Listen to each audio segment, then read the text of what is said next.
I said to start the ship today, September can be fool's gold. 10 quarterbacks in the NFL in the first 2 weeks last year had 5 touchdowns or more. Andy Dalton, Kirk Cousins, Blake Bortles. It can be fool's gold. So we look at Dak, and he's got a new coordinator, and nobody's got film on Kellen Moore, and the Cowboys are healthy, and they played 2 lousy teams. Nick, are you buying the Dak we're watching right now? I'm giving Dak enormous credit for the Dak I've seen through 2 weeks this year. I didn't think we'd see this Dak Prescott through 2 weeks. He's 330 yards a game, 80% completions, a 140 passer rating, and he's not doing it with dinks and dunks as Dak was derided for doing early in his career. He's 11 yards per attempt. If we're doing a way too early MVP rankings, he would be 3rd for me in the entire league. Do I think it's sustainable? No. Would I still be comfortable paying him $34 million a year? No.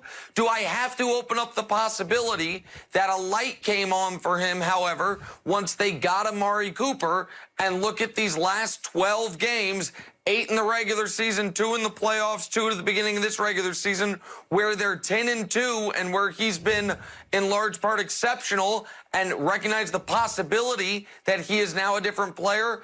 I do have to recognize that possibility, but I don't believe in changing preseason predictions or picks after 1/8 of the season. Let me at least get a quarter or a third of the season before I do that. So I'm still skeptical on Dak Prescott, the top 10 quarterback in the league, even though through 2 weeks he's been a top 3 quarterback in the league. Well, first impressions matter, and Dak came into this league as a 4th rounder. It's why for years nobody bought Russell Wilson, a 3rd rounder. Yes. It's why 5 years into his career, Brady, a 6th rounder, was a system quarterback.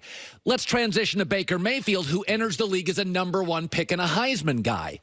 But if you look at Baker's numbers since he entered the league and you compare him to Dak, I mean, if they were on the same team, you'd have a backup and a starter.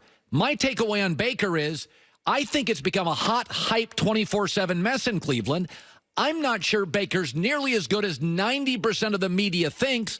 What did you make of Monday Night Football, where Baker still looked out of sorts? Baker played very poorly on Monday night. They were lucky they were playing the Jets. And I heard you talking about Freddie Kitchens' inexplicable play calling at the end of the game.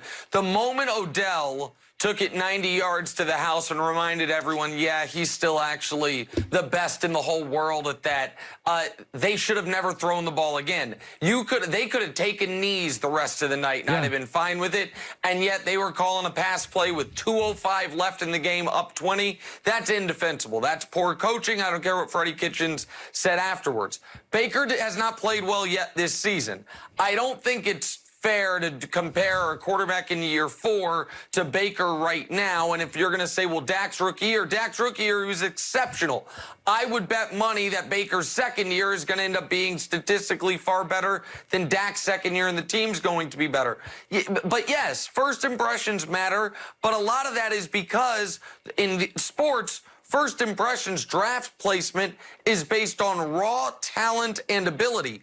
Your guy, Sam Darnold, right now is living off of who he was in college. In the pros, he has not been markedly better than what? Josh Allen? Has he been markedly better than a guy who would be fighting for a starting job if he wasn't 3rd overall pick from USC? No, but usually the talent wins out. I'll bet on Baker's talent, but if you want to say he's been disappointing through 2 weeks this year, that is totally fair and accurate. Luckily, on Monday night, he had the best receiver in the league. The guy who once upon I told you was the most talented player in all of football, bail him out a couple times. Yeah, whatever. All right, let's move to this.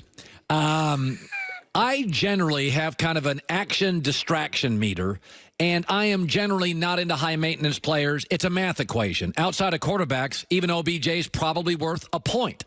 Jalen Ramsey is very interesting. He is the best corner in the league. 50 games, 50 starts. He's a large, physical, excellent tackling corner. And there are teams in this league, and I look at them and I think, if I'm a good team, and I have to face in my division multiple star players, or there's an obstacle to the Super Bowl, I could argue Seattle having to face McVay and Goff and Shanahan and Garoppolo and Kyler Murray. Seattle could roll the dice on a top corner and just shut the best guy out. Where do you think Jalen Ramsey, because I think I'd roll the dice on his distraction versus action quotient. Where would you put him? Where's the spot? Well, I mean, obviously, the team that's being attached to him and the team that would go from Super Bowl co-favorites with New England to prohibitive Super Bowl favorites happens to be the team from the city that I'm from, Kansas City. He's the best player at his position, and that is the single biggest position of need for the Kansas City Chiefs. And they are instant Super Bowl favorites with him. They might be Super Bowl favorites already. They do have the best player in the whole league in Patrick Mahomes. I don't think Jalen Ramsey is a big distraction to the players. I think he can be a headache to the coaches. But to kind of misquote Don Draper, hey, coaches, that's what the money's for. You draft wildly talented, rich, 20-something-year-olds, you deal with them. If Jalen Ramsey ends up not being a Jacksonville Jaguar, it is the way I've heard Steve Young and other people phrase it, as if it is a sign of the sky falling in the NFL. It will be a sign of absolute organizational malfeasance by the Jaguars, a total failure. You take a guy in the top 5. He instantly is even better than you could have been expected.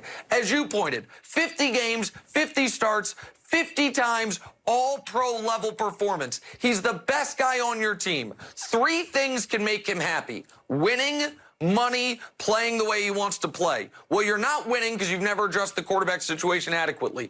No money because you won't pay him even though the rest of his top 5 has gotten their second contracts.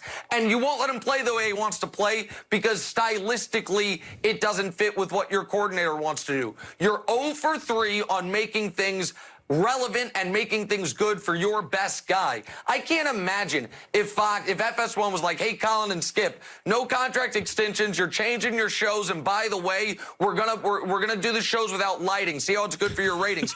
You guys might want to get the hell out of here. And it wouldn't be your fault. It would be the network's fault. So the Jags not finding a way to keep Jalen Ramsey happy is a failure by them. If it ends up being he plays for my hometown Kansas City Chiefs, all the better. I like the Seattle fit a lot as well. I thought they maybe could have gone after Minka. They didn't want to pay the price the Steelers paid. Hey, I got 30 seconds here. I just want your takeaway. You're in New York City. I think it's a perfect time for Eli to sit and Daniel to play. Oh, Josh Allen comes into your stadium, a project.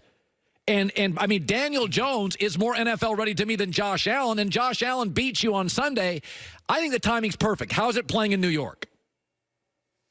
Well, I think that people were ready for the Daniel Jones era to start, but as has been many the case with decisions made under Dave Gettleman, he tries to have it both ways and you have it no ways. If you try to drive in both lanes, sometimes you're on the median and you crash the car.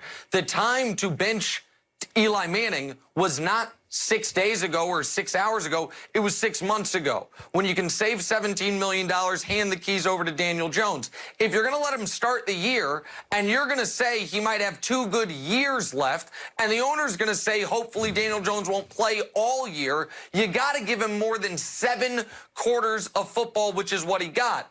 It was right for they've been over backwards last 5 years to do right by Eli Manning and yet still managed to disrespect him in how they benched him, unless, of course, conspiracy theory alert, this was about Eli's career record not dipping below 500, because if you don't think that would come up in the Hall of Fame meeting, you're crazy. He's 116 and 116, so maybe they did him a favor. Otherwise, I thought they should have either cut him in March or given him at least a month of football. Nick Wright looks great. Football season, show's doing great. First things first, check it out. Jenna, Chris as well. Good seeing you, buddy. You as well. Good to talk to you guys. Coming up next, I'm going to say something. I said it at the old place I used to work, and I haven't said it yet at the new place, and I believe it to be true, and it's why I still defend Jim Harbaugh, plus our Dis and Dak meter. I think it'll shock you at the top of next hour. It will shock you. Your thoughts on Dak? We're going to size him up with the rest of the league, throw some facts out, and you'll be surprised where Dak lands. That's coming up. It's The Herd.